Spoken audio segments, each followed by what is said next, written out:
Balzac inscrit le Père Goriot dans une grande fresque réaliste, la Comédie humaine, où se mêle une foule de personnages. Comme il l'écrit dans l'avant-propos de la Comédie humaine, il va jusqu'à concurrencer l'état civil. L'avant-propos de la Comédie humaine nous aide à comprendre tout l'intérêt et toute la profondeur du projet de Balzac. Le hasard est le plus grand romancier du monde, il n'y a qu'à l'étudier. La société française est l'historien, je ne suis que le secrétaire. Gardons en tête ce projet incroyable en parcourant les premières pages du Père Goriot. Nous sommes en 1819, à Paris, dans la rue Neuve-Sainte-Geneviève, une rue qui existe encore aujourd'hui, elle se trouve derrière la rue Mouffetard. Nous sommes d'abord plongés dans la pension Vauquer, un lieu misérable où vivent des personnes misérables. Ce sera le point de chute et le centre de gravité de toutes les scènes du roman. Balzac fait une description minutieuse de la pension Vauquer. Il s'agit d'immerger le lecteur dans une atmosphère. Mais cela va plus loin car les objets et le mobilier nous font déjà pressentir la misère matérielle et morale des habitants. Pour en savoir plus, je vous invite à découvrir mon commentaire vidéo. Bien avant Zola, Flaubert et Maupassant, Balzac fait des descriptions réalistes qui n'essayent pas de rendre le décor esthétique ou pittoresque. La pension Vauquer est un lieu d'une pauvreté répugnante, voilà tout. C'est cela qui révolutionne le roman de l'époque. Comme le font observer les frères Goncourt dans leur journal, le roman, depuis Balzac, n'a plus rien de commun avec ce que nos pères entendaient par ce roman. Malgré ce réalisme transparaissent des éléments quasiment fantastiques, un mystère et une profondeur presque surnaturelle des objets et des personnages. Par exemple, les meubles sont comme des êtres vivants figés dans le temps. Pour expliquer combien ce mobilier est vieux, crevassé, pourri, tremblant, rongé, manchot, borgne, invalide, expirant, il faudrait en faire une description qui retarderait trop l'intérêt de cette histoire et que les gens pressés ne pardonneraient pas. Le Père Goriot, c'est en fait surtout l'histoire d'Eugène de Rastignac. Issu d'une famille noble désargentée d'Angoulême, il est monté à Paris pour faire son droit. À travers le roman, nous allons suivre le parcours initiatique du jeune homme, amené à perdre ses illusions et son idéalisme. Mais alors, pourquoi intituler ce roman Le Père Goriot et non Eugène de Rastignac? Eh bien, parce que l'histoire du Père Goriot est justement ce qui va expliquer la destinée du jeune homme, vous allez voir. Le Père Goriot est le voisin de palier d'Eugène dans la pension Vauquer. C'est un ancien vermiselier ayant fait fortune dans le commerce des pâtes d'Italie. Le Père Goriot a des activités étranges. Il apparaît comme un alchimiste aux yeux de Rastignac qui le voit fondre son service de vermeil. Cela participe à l'atmosphère surnaturelle du réalisme balzacien. En fait, le Père Goriot va vendre ce métal précieux pour donner l'argent à ses filles. Le Père Goriot devient progressivement très misérable, au point qu'il est obligé de louer la mansarde, la chambre la moins coûteuse de la pension. Les autres pensionnaires soupçonnent le Père Goriot de dépenser tout son argent pour entretenir de jeunes femmes très bien habillées qui viennent le voir de temps en temps, mais lui s'obstine à les appeler « mes filles ». Parmi les pensionnaires, on trouve une jeune fille, Victorine Taillefer, abandonnée par son père et son frère qui sont pourtant riches. Elle n'est pas insensible au charme d'Eugène de Rastignac. C'est une vieille veuve, Madame Couture, qui s'occupe de Victorine et lui tient lieu de mère. Elle est très pieuse et élève la jeune fille dans le respect de la religion. Vautrin est un homme dans la force de l'âge, jovial, mais son passé est mystérieux. On apprendra plus tard que c'est un forçat évadé du bagne de Toulon. Il était obligeant et rieur. Si quelque serrure allait mal, il l'avait bientôt démonté, rafistolé, huilé, limé, remonté en disant « ça me connaît ». Il connaissait tout d'ailleurs, les vaisseaux, la mer, la France, l'étranger, les affaires, les hommes, les événements, les lois, les hôtels et les prisons. Le portrait de Vautrin contient un double langage qui révèle toute la duplicité du personnage. Pour en savoir plus, je vous invite à voir mon commentaire vidéo sur ce passage. Mademoiselle Michonneau est une vieille fille dont on ne connaît pas bien le passé. Elle a vraisemblablement été victime de quelques passions. Monsieur Poiret est un personnage insipide, sans doute un ancien employé de bureau. Il essaye de passer le plus clair de son temps avec Mademoiselle Michonneau. Au milieu de ce petit monde règne Madame Vauquer, la propriétaire des lieux. Toute sa personne explique la pension, comme la pension explique sa personne. Elle s'occupe de ses pensionnaires à la mesure de ce qu'ils payent. En clair, son avarice explique la plupart de ses actes. Toute cette galerie de personnages retarde le début du roman. Cependant, il faut voir les romans de Balzac un peu comme un traité de zoologie. La société ne fait-elle pas de l'homme, suivant les milieux où son action se déploie, autant d'hommes différents qu'il y a de variétés en zoologie? Chez Balzac, les personnages obéissent à un certain déterminisme social, c'est-à-dire qu'ils sont ancrés dans un milieu qui explique leur comportement. Dans la pension Vauquer, nous avons découvert les classes sociales les plus basses.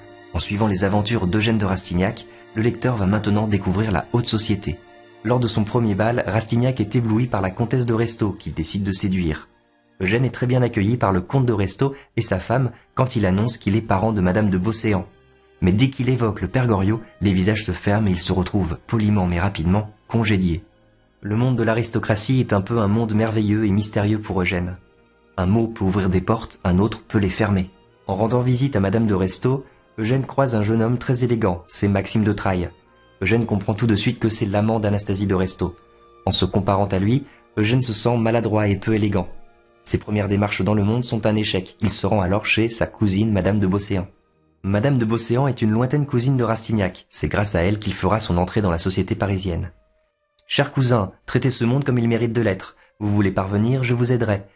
Vous vous êtes fermé la porte des restos. Entrez donc chez les Nucingen. Delphine de Nucingen est très jalouse de sa sœur. Elle serait prête à tout pour être invitée dans mon salon. Je vous permets de la séduire en utilisant mon nom. » Madame de Beauséant se comporte comme la bonne marraine des contes de fées. Elle confie son nom à son cousin comme un passe-partout, donnant accès à un monde merveilleux. La duchesse de Langeais est une bonne amie de Madame de Beauséant. Elle se fait un plaisir de leur raconter l'histoire du vieil homme avec un certain cynisme. Ce bonhomme n'a qu'une passion, il adore ses filles, Anastasie et Delphine. Il a juché l'aîné dans la maison de resto et greffé l'autre sur le baron de Nucingen, un riche banquier. Maintenant qu'il est pauvre, ses gendres le tiennent à l'écart et ses filles l'abandonnent comme un zeste de citron bien pressé.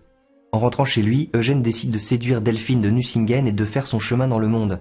Mais pour cela, il faut payer les bals, les dîners, les voitures. Le soir même, il écrit à sa mère et à ses sœurs. « Ma bonne mère, pour réussir dans la société parisienne, il me faut de l'argent. Vends quelques-uns de tes bijoux, je les remplacerai bientôt. » Rastignac a reçu 2 sacs d'argent que lui ont envoyés sa mère et ses sœurs.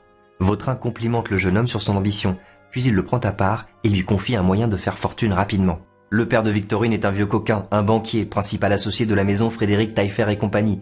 Il a un fils unique, auquel il veut laisser son bien, au détriment de Victorine. Moi je n'aime pas ces injustices-là. J'ai un bon ami, un ancien militaire, qui pourrait se charger de mettre à l'ombre ce frère indigne. Victorine deviendrait l'unique héritière de la fortune de son père. Faites aujourd'hui la cour à une jeune personne pauvre et désespérée, vous construisez un mariage solide qui vous rapportera des millions le moment venu. Rastignac refuse le marché, mais Vautrin lui donne 15 jours pour réfléchir. Rastignac se rend au théâtre des Italiens avec la vicomtesse de Beauséant. C'est là qu'il rencontre Delphine de Nucingen. « Je n'ose pas vous proposer de rester près de moi, monsieur. Vous avez le bonheur d'accompagner Madame de Beauséant. »« Mais au contraire, madame, si je veux plaire à ma cousine, je demeurerai près de vous. » Par la suite, ils se retrouvent régulièrement dans la loge de Delphine aux Italiens et deviennent amants. Delphine lui confie que son mari s'est accaparé toute sa fortune et ne lui laisse que le strict nécessaire. Rastignac gagne 7000 francs à la roulette pour elle. Dans la comédie humaine, il y a une forte dimension théâtrale. Balzac met le lecteur à la place d'un spectateur, tandis que les personnages sont en représentation. Nous observons une société qui se livre aux comédies de l'hypocrisie et au bal des intérêts personnels. Rien ne permet de savoir dans quelle mesure il y a de la sincérité dans la relation amoureuse entre les deux jeunes gens, car chacun y trouve un intérêt personnel. Les jours passent. Rastignac sort beaucoup. Il connaît d'abord des succès grâce à sa relation avec Delphine. Mais il prend l'habitude de jouer de l'argent et il en perd.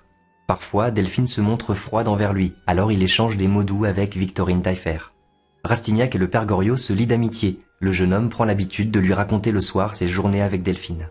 Quand le père Goriot apprend le comportement de son gendre, il envisage de l'attaquer en justice.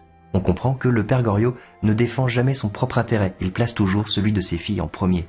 À propos des personnages balsaciens, Baudelaire écrit dans son essai sur l'art romantique en 1869 « Tous ces personnages sont doués de l'ardeur vitale dont il était animé lui-même. Depuis le sommet de l'aristocratie jusqu'au bas-fond de la plèbe, tous les acteurs de sa comédie sont plus âpres à la vie, plus actifs et rusés dans la lutte, plus patients dans le malheur, plus goulus dans la jouissance, plus angéliques dans le dévouement, que la comédie du vrai monde ne nous les montre. » Au jardin des plantes, M. Poiret et Mlle Michonneau discutent avec un certain M. Gondureau, un homme de la police. « Nous pensons que Vautrin, logé dans la maison Vauquet, n'est autre que Jacques Collin, forçat évadé du bagne de Toulon où il est connu sous le nom de Trompe-la-Mort. » Il demande à Mlle Michonneau de donner à Vautrin un somnifère pour procéder à son arrestation. Le lendemain matin, un domestique de Taillefer arrive précipitamment à la maison Vauquet, alors que les pensionnaires prennent le café. « Mademoiselle Victorine, votre frère s'est battu en duel, il est dans un état proche de la mort. » Vautrin comprend alors que son plan a fonctionné. Mais c'est trop tard pour lui. La potion que Mlle Michonneau a versée dans son café fait soudainement effet et il tombe raide comme s'il était mort. La police arrive peu de temps après. Vautrin reprend ses esprits et lance avec panache. « Messieurs les gendarmes, mettez-moi les menottes. Je prends à témoin les personnes présentes que je ne résiste pas. Je reconnais être Trompe-la-Mort. » Delphine entre précipitamment chez son père. Rastignac écoute à travers la cloison. Menacé d'un procès par le père Goriot, le comte de Nucingen a planqué sa fortune et menace de laisser sa femme seule et ruinée. À ce moment arrive Anastasie de Restaud. Elle aussi est désespérée. Son mari a découvert qu'elle avait vendu des bijoux de famille pour couvrir les dettes de jeu de son amant, Maxime de Trailles. Les deux sœurs commencent à se disputer au point que le vieux père Goriot fait un malaise. Goriot tombe malade. Rastignac fait venir son camarade Bianchon, un étudiant en médecine. Il annonce tout de suite que le vieux père Goriot n'en a plus pour très longtemps. Peu de temps après, en effet, le pauvre homme agonise et commence à délirer. Il demande ses filles. Eugène se précipite chez Anastasie de Restaud qui vient de subir un chantage de son mari. « Monsieur de Rastignac, il en va de la vie de mes enfants. Dites à mon père que je suis irréprochable envers lui, malgré les apparences. » Eugène se rend ensuite chez Delphine de Nucingen. « Je suis souffrante, mon pauvre ami. Je crains l'influxion de poitrine, mais je serais au désespoir d'avoir le moindre tort à vos yeux. J'irai dès que mon médecin sera venu. » Elle lui donne une bourse qui contient 70 francs et lui promet de venir. Le père Goriot, comprenant que ses filles ne viendront pas, commence à délirer. « Si elles ne viennent pas, mais je serai mort dans un accès de rage. La rage me gagne. Elles ne m'aiment pas, elles ne m'ont jamais aimé, cela est clair. Voilà ma récompense, l'abandon. » Ce passage est très célèbre, car il révèle la dimension tragique du destin du père Goriot. Vous pouvez regarder mon commentaire vidéo pour en savoir plus. Seuls Bianchon et Rastignac assistent aux derniers instants du père Goriot. Le vieil homme meurt en pleine hallucination. Croyant que ses filles sont venues auprès de lui, il prononce ces mots dans son dernier souffle. « Ah, mes anges !» D'une certaine manière, Balzac s'inspire de Molière. Comme lui, il s'attache à créer une galerie de monomaniaques inguérissables. L'avare reste avare jusqu'au bout, le misanthrope finit par s'isoler complètement. De même, le père Goriot reste dans son erreur jusqu'à son dernier souffle. Chez Balzac, les personnages ont une quantité d'énergie vitale qu'ils épuisent quand ils l'utilisent mal. C'est le principe philosophique qui est illustré dans La peau de chagrin. On peut dire que le père Goriot a épuisé toute son énergie vitale pour ses filles, oubliant de s'occuper de lui-même. Eugène paye l'enterrement du père Goriot avec le reste des 70 francs de la bourse que lui avait laissée Delphine. Le père Goriot est enterré dans l'indifférence générale. Les prêtres sont pressés d'en finir, et les filles du père Goriot se contentent d'envoyer leurs domestiques, ainsi que des voitures armoriées à leur nom, mais vides. Rastignac, resté seul, ensevelit ses derniers scrupules avec une larme pour le père Goriot. Il fait quelques pas vers le haut du cimetière et contemple Paris et tout le beau monde qui s'offre à ses pieds.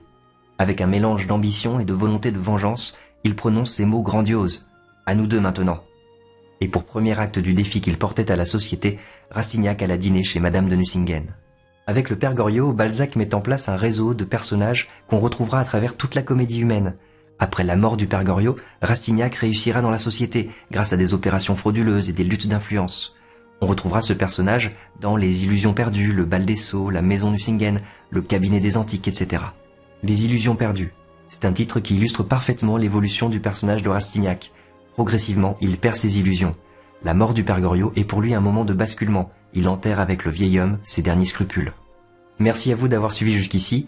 N'hésitez pas à me laisser des commentaires si vous souhaitez que je traite d'autres œuvres littéraires de cette façon. Et dans tous les cas, si mon travail vous intéresse, vous pouvez vous abonner et me suivre sur Twitter et Facebook. À bientôt.